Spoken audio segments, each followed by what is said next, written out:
John Davitt is chief meteorologist at Spectrum News 1. He has weathered every kind of storm during his 30-year career. Incredible. 3 decades is so impressive. Hey, John, how are you?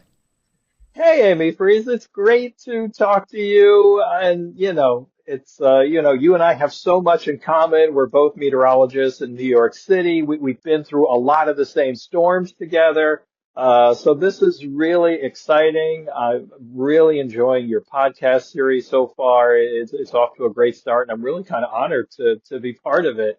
Especially, somebody who gets it. You and I do the same thing. So this is going to be a lot of fun and really special. And, there's nothing more than I like talking about weather and New York City and all of that. So, yeah, but yeah, 30 years, it goes by fast. I can still remember day one when I started, and, we'll get into it, but I never thought I would be on TV telling the weather. That's for sure.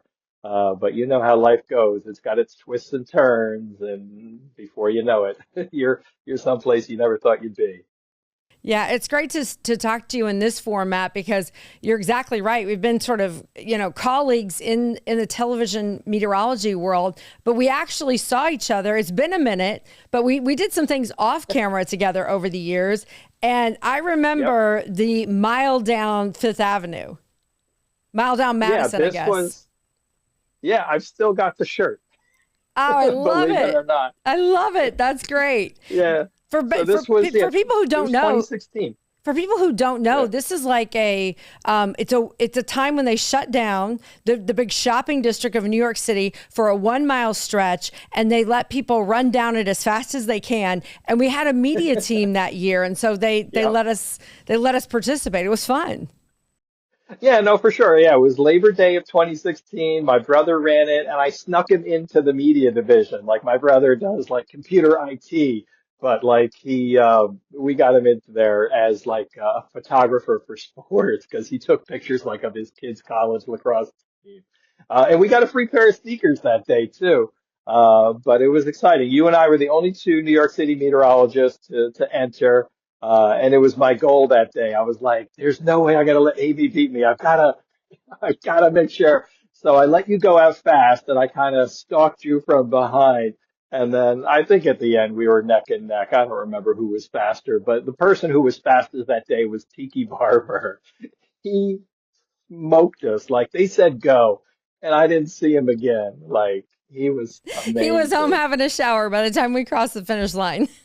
Yeah, but it was fun. Yeah, no, I know you're a bit of a runner and me too. So yeah, no, it was fun to participate in that for sure. Good Yeah. times. Well, let's get into it. Over the years, New York One it has just this great hyper local perspective to New York weather. I would say if you go into a New York bodega in any of the boroughs, you've got Yeah. ABC 7 or New York One because people are generational viewers or they want the Yeah. immediate weather on the ones.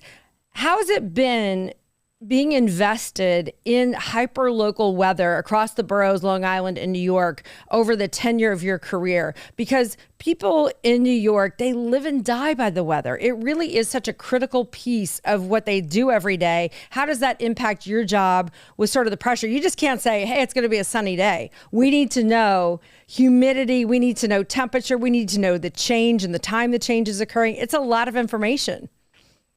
Yeah, and I think one of the things that makes it unique is that it's a walking city. Like most people who live there don't drive. They're taking the subway or they're walking. Like most New Yorkers probably walk 3 to 8 miles a day just in their daily commute. They don't think anything of it. So when you're walking, like, yeah, you really need to know what the weather's going to be, and it makes a really big difference. I guess one of the big surprises for me early in my career when I was doing snow forecasts and I'd be like, north and west of the city expect, this much and here in the five boroughs expect this much. And as I met people, like they're like, we don't care what happens in Westchester. We don't have to care what happens in Rockland County. Even Nassau County, even Long Island, like New York City is it. Like that is their world. They don't care about anything else. For a long time on New York One. We used to do a segment called The World Beyond New York, and we do some of the top stories. And like we put in stories there, like things that happen like in like Hoboken, like Hoboken's like right across the Hudson Another River. world away in Hoboken, across the Hudson. Exactly. So yeah, no, the big thing is, wet, dry, and the commute. Like they want to know that for sure. And it's nice to see that like even after 30 years that we have a value like the iPhone or the apps have not, they just can't duplicate that yet. They still want to hear it from a face and a voice that they know and somebody who, knows the city and knows that the subway stairs are going to be slippery if it's raining out, or knows that when it's the middle of summer, those subway platforms are going to be just disgustingly humid. Yeah, the hottest So platform in the city, I think, is Uptown in Manhattan. I think it's the one it's just past 125th. So I think it's the one just past 125th. That's supposedly the hottest because it's actually down the furthest in the city, which kind of begs to reason. But the heat gets trapped in there. It's kind of interesting. If you were asked which borough has the worst weather, what's your answer? yeah, no, definitely Brooklyn. Brooklyn's seen the most tornadoes. They see the most rain. They get the coastal flooding. I mean, yeah, it's definitely Brooklyn. I'm Yeah, glad you didn't but it's say Staten. Manhattan. I'm glad you didn't say Staten Island. They're always the stepchild. So I agree with you, Brooklyn. One cat visiting. Sorry about that. We'll skip that part out. But yeah, no, definitely, yeah, Staten Island. No, not so much. And then more people drive on Staten Island too. So Brooklyn's definitely more of that walking city and that walking situation for sure. Obviously, we're exposed. We're dealing with islands here in the tri-state and in the city itself. When you look back at the last 10 years of weather, the last 10 years of the intensity, different types of storms that have come across New York City, what do you think has stood out the most? Because, I was looking back and just you look at 10 years and the intensity of some of these events, everything from Sandy to extreme heat. Yep. In your mind, sort of looking back over these events, I almost want to say it's some of the worst nightmares come to fruition because when you know as a meteorologist what can happen in particular areas, we've seen some of these events evolve right in front of our face. Yeah, no, the last 10 years have really been dramatic. I mean, we've seen five tropical systems move through, six of the 10 hottest years, three tornadoes, an earthquake, a meteor that burned up over the Statue of Liberty and created a sonic boom. The sky turned orange from wildfires in Canada. We broke the 1 hour rainfall record for New York City. That's over 150 years. We broke that record twice in 3 weeks.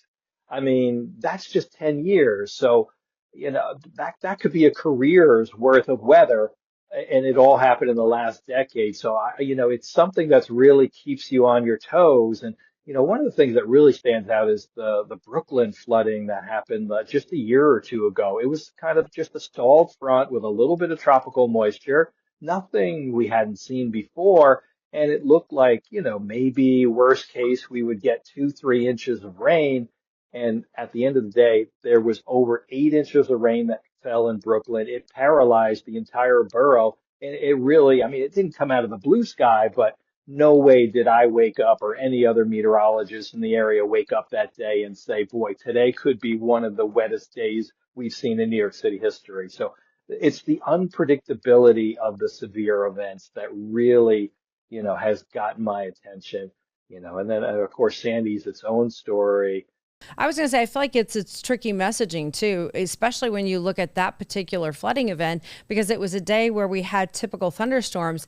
And when you're Yeah. dealing with New Yorkers, there's a bit of generational perspective on weather. For example, first of all, New Yorkers think they can handle any weather. But second of True. all, they think, oh, it's just a thunderstorm day. I can handle this. Or even if you're forecasting for a hurricane, they're like, oh, it's a category 1 or it's going to downgrade. It's not going to be a hurricane when it hits landshore. And so immediately the threshold is now lowered and everybody thinks they can handle the situation. I think that's one of the trickiest parts is messaging New Yorkers, because in a situation where the weather, they think they've handled it before, they sometimes let their guard Right. down.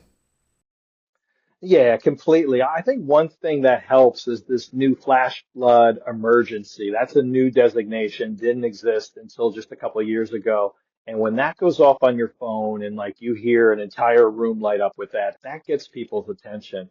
But yeah, trying to get that message across that, oh, you're going to get 20 minutes of heavy rain, then the sun's coming out versus, hey, your house could flood today. That's a difficult one to get. And it's a challenge certainly that me and all forecasters in New York City and beyond face every day, for sure. Sandy, Superstorm Sandy. I read the blog that you wrote, which I thought was really interesting. Yeah. A look back at Superstorm Sandy. And you mentioned this is a storm that actually scared you. Like, as meteorologists, we're predicting the weather, we're forecasting, we're almost seeing things before they happen. But this was a monster storm that did have some terrifying impacts for the city. Yeah, for sure. That one was different. I had been in my career more than 20 years at that point and thought I had seen everything. And when we saw those weather models showing that left hook, like that was something we had never seen before. And reading all the papers and worst case scenarios, like this is what could happen. This was like ripped out of all those planning sessions that you see put out in research papers of this would be a worst case scenario. A major tropical system coming in on the left-hand path on a full moon. I mean, it just all came together. I mean, 2 days before the storm, you could feel in your stomach that this was going to be something that we had never seen before. And then as we went through the day, I mean, it was really just something else. I went up to the roof of the building. We're in Chelsea Market, so we can see New York Harbor, and I had never seen anything like it. New York Harbor had just these enormous waves on top. I mean, there were 30-foot waves generated by this storm, and you knew people were not prepared for this. The power went out in our building. We had to go walk up and down 6 flight of stairs. All the traffic lights were out. And we had a reporter out on the South Shore of Staten Island. And this was about 6 hours before landfall. And, we expected, or I expected nobody to be on that beach. They should all be evacuating or preparing. And it wasn't the case. There were hundreds of people who had flocked to the beach to watch the waves. And, you could just sense that, some of those people were really in harm's way. And, we had a reporter in Coney Island. And when that storm surge was coming in, we went to the assignment desk, the folks who, kind of managed the news crews. And we were like, look, you got to get, you got to get them out of there. That's not a place you can be. And then we had another crew out in Rockaway. And when the storm surge came in, communication was cut off. And for, hour and a half, we really didn't know what had happened to our colleagues out there. So, it was something that, touched me and, still I have emotions about it. And Ida was similar too, not the lead up, but just the aftermath, of the New Yorkers, people that, you and I are entrusted to keep safe. These were people who, drowned in their own basements due to flash flooding. I mean, that's something that stays with you. Yeah, it is awful because weather can be deadly. And the number one mission of forecasters is to protect people, to protect life and property, to get you alert and aware. I think the city's done a great job transitioning post some of those very damaging storms, not just Sandy and the rebuilds that have happened and the restructuring that's happened in some of the major buildings across the city, not to mention the wall down in Lower Manhattan. But you also have the new alerts to notify NYC, the Know Your Zone campaigns, some of those things. So we're hopeful that prepares us even more for the bigger storm that comes through. There are also some little things that New Yorkers like to get involved in with the weather that Right. they're not necessarily major. I loved the write up that you did on clock talk and daylight saving time Ah, and standard time. I mean, a lot yeah, of yeah. people think they know what they want, but let's talk a little Right. bit about that because giving them the actual perspective of when the sun will come up and come down, this could impact a New Yorker's lifestyle big time. It's amazing how these things take on a life of their own, right? Like every couple of years, something's a big deal. And lately, it seems like a hot button issue is, do we change the clocks? Do we not change the clocks? And people really are split. But when you look at it, we might be okay where we're at. So yeah, let's go through it. So yeah, we just turned the clocks ahead in early March, and now we get these sunsets that are at 7 o'clock for us and extending. So if we didn't do that, if we kept on standard time the whole time, we would get sunrise in June in New York City at 4:30 in the morning. Can you That would mess imagine? people up so bad. I know they would not Yeah. like it. 4:30 in the morning, and we would never get a sunset after 8 o'clock. Our latest sunset would be 7:30. I love those 8:30 sunsets. That's like part of the summer tradition. Right. And Yeah, rooftops and New York culture and our nightlife. I mean, you're going out yeah, when the sun is setting. So, yes, I can't imagine us having to deal with this. And I think people just don't get the full perspective on it. So, it'll be interesting right. to see what happens. But I love that Yeah, you pointed that out because when and people then see yeah. it in print, maybe it makes a difference. Right. And then the other half is they're like, okay, so standard time all year won't work. Let's do daylight saving time all year. I can't stand that 4:30 sunset come December 21st. Well, if you do it that way, yeah, you do avoid the 4:30 p.m. sunset. But what you end up with in that case is a sunrise that for New York City would be at 8:30 in the morning. So 8:30 in the morning, sunrise, that's kind of That's a tricky. I little bit, mean, it's a little bit tougher. You're right, because everybody yeah, would have to be leaving in the dark. That's true. right. And getting into the city before dark, I think that could be problematic, but I don't know. I couldn't take the 4:30. So I'm better off with the 8:30, but you're right. Seeing any change either way, I think people don't understand that they would have to adjust for a longer period of time. Yeah, and that's for New York City. If you stay on daylight saving time for places like North Dakota, Minnesota, northern areas, their sunrise, Seattle, their sunrise in the winter is 9 o'clock in the morning. Like, I don't know. I almost I think don't, you'd we have might to have it change right. you most yeah, we might have it right because you almost would have to change the time kids go to school and or maybe, adjust the time people are coming home from work and stuff because in the dark or in the light makes a difference in safety as well. So we can't forget that. And I just think it's an amazing conversation to have. And I think that those station scientists, the weather people are the ones who can really give that perspective. You've done it well. Yeah, thanks. Yeah, that got a big reaction. Yeah, like, even in the studio, because you and I have been in the studio, and most times, like the camera folks or the anchors, when you're doing the weather, like that's their downtime. They're like, all right, they've got this, and they're not looking at their phone, but they're having a little 30-second break while we do our weather forecast because they don't have to do anything.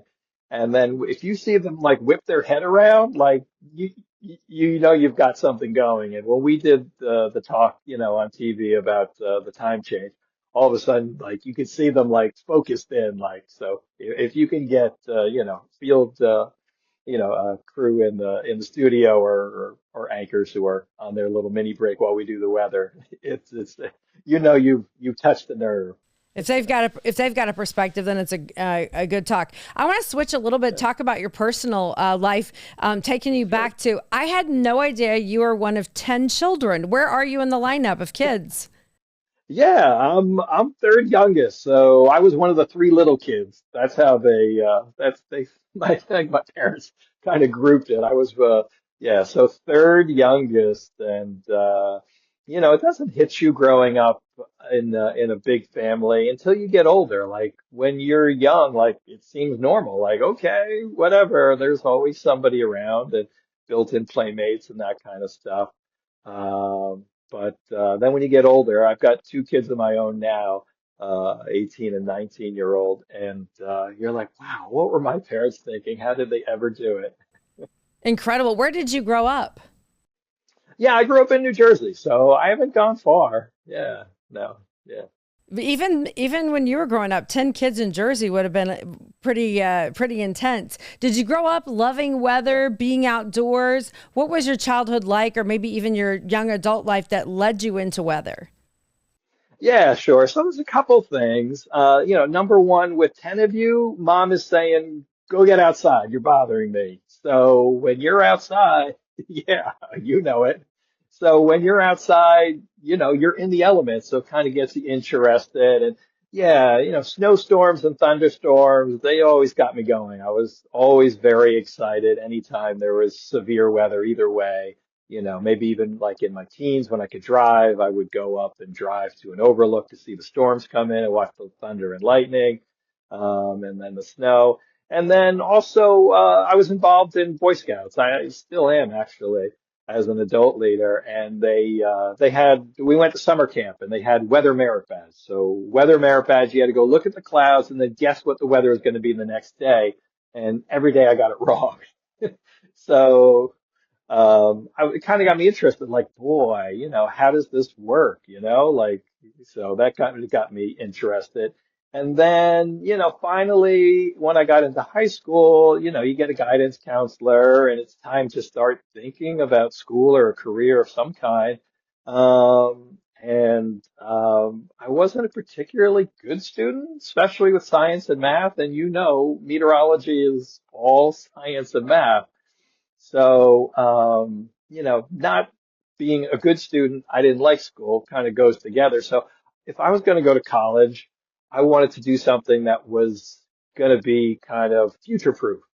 So I figured there's no way weather's going to be going anywhere because when I was going to go to college, it was right when computers were coming on strong. And I don't know if it was true or not, but people were telling me, oh, I went to college and my job's already taken by a computer. And like, that would be a nightmare for me. Like, I did all this extra schooling, which I don't want to do. And now I don't have a job. So, I went to my guidance counselor and I said, all right, I want to be a meteorologist. And they said, all right, I don't know what that is. So, they go to the computer and they look it up and they go, oh, you want to predict the weather? All right, says here you must be good at math and science. Let's go look at your grades. And they're like, you're never going to make it. They're like, go be an English teacher. There's no way you're ever going to survive. So, thankfully, as a 17-year-old, you don't listen to anybody. So I didn't listen to them. And I went to Kane College, which is in Union, New Jersey. And, when I first went in there, I wanted to do research. I was like, I'm going to go be a researcher. I'm going to do cloud seeding. That's when, well, but for anybody listening, that's when you put chemicals in the atmosphere and you could essentially make it rain or snow more or less. But when you're in, thermodynamics and calculus two, and they're filling up four blackboards full of equations, like I was like, no, research is not for me. So I ended up getting an internship with the local county roads and bridges division, and there was a meteorologist there, and I kind of shadowed him. He would do the forecast right on a piece of paper, and he's like, "I'm going to go take a nap," you know, before this big storm comes in. If anybody calls, read them this forecast. And, plot the hourly observations on this map. And when the snow gets to like a line and you put like a line through like West Virginia, come wake me up. So, it really kind of got me interested in how forecasting worked. So forecasting I got the bug there. Well, it certainly has led to a wonderful career for you. So many New Yorkers love you, trust you, and are looking for, weather on the ones and looking for Thank your you. forecast on New York One. I can't leave you, though, without talking about pumpkin. I see Oh my pumpkin God. frequently on social media. So, I mean, tell people a little bit about pumpkin. Yeah, Pumpkin's my buddy. So he's my dog. We've had him for 2 years. He's one of those doodles. He looks like a stuffed animal. Like he's this brown, floppy-eared guy, and he and I are best pals. So we go everywhere together. We're outside walking every day, or going for adventures. So He gets on TV plenty. We use Pumpkin. I think I've got like 4 or 5 different. We've got him in the rain, we've got him in the snow, we've got him when he's hot. We definitely get him on TV a bunch. And you know how it is. You did your Big Dog Oh Sundays. yeah, Big Dog Sunday. Big Dog Sunday actually started. Very, very few people know this. Big Dog Sunday started because there was a woman who was sending me pictures of her dog in all types of weather. And she kept sending these pictures in. And as you know, we like to show viewer photos and stuff. But as she kept sending them in, I was repeatedly showing the dog on TV. And I thought, let's do a segment, Big Dogs, and we could do it every week, and we could just show different people's dogs. And then it just became, it was all about the pets, the dogs, the cats, and the weather was kind of over here, and we were all about the pets. So Big Dog Sunday was a huge hit, and Pumpkin would have been a perfect candidate. So I'll say that. Oh, thanks. Yeah, yeah. No, I had a best friend. He's like, you got to get my dog on Big Dog Sunday. Do you know Amy Freeze? You got to get my dog on there. I love it. That's terrific. Well, John, 30-year career plus and going strong. You're really impressive, and I appreciate you taking the time. It was great getting to know you just a little bit better, and I guess I'll see you on TV. Thanks, Amy. It's been wonderful.